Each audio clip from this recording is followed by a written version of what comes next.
بدأت مشكلتي في عام 2010 عندما تعرضت لوعكة صحية. على أثرها تم كشف وجود خلل في الصمام مع توسع في البطين الأيسر. وفي بداية عام 2013 بدأت أشعر بتدهور في صحتي غير مسبوق. يعني من قفلة وجهي وقفة السبل، فالعلاج الوحيد زراعة القلب. قررت أن أجي للهند.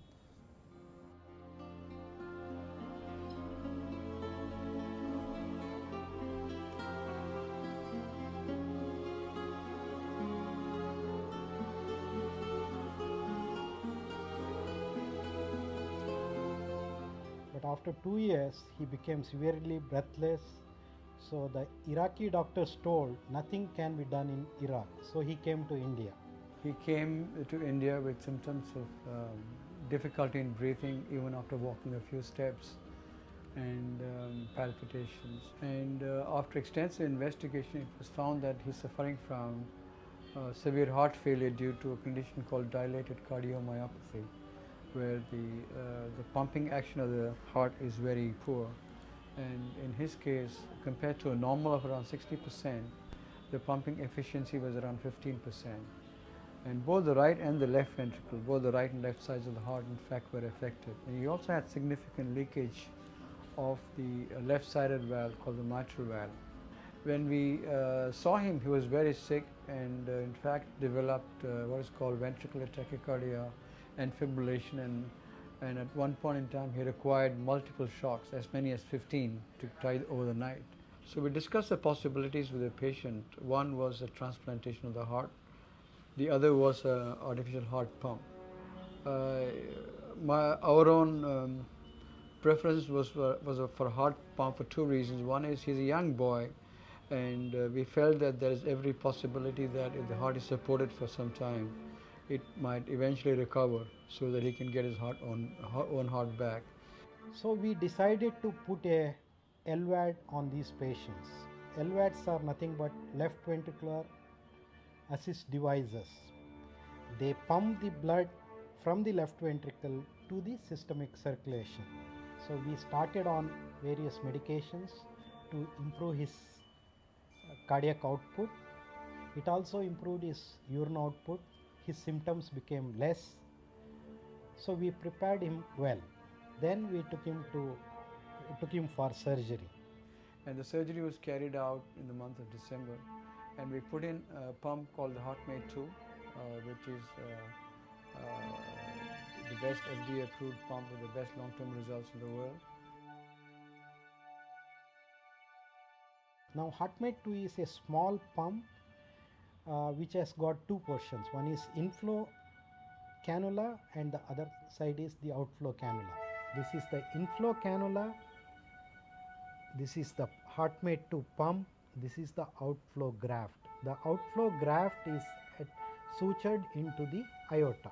There is a percutaneous lead which comes out of the thoracic cavity through a small hole in the abdominal wall, and it is attached to the device. And the surgery went off very well. He was taken off from the ventilator the next day, and he recovered rapidly.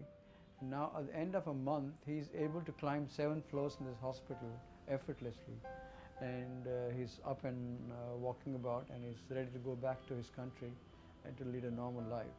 And unlike a transplant, very little medical therapy is needed. There are no drugs except for a blood thinner called warfarin, which is like for any other patient with a prosthetic valve replacement. No other complex medications are required. So we feel that managing him in another country would also be easy. And with this pump, he has the freedom to do pretty much what he wants. He can take part, he can run, he can climb, he can do anything you want except perhaps swimming. And we will evaluate him every 6 months, and we think that if with some luck, by the end of 2 years, if his own ventricle recovers, there's a possibility that the pump can be removed.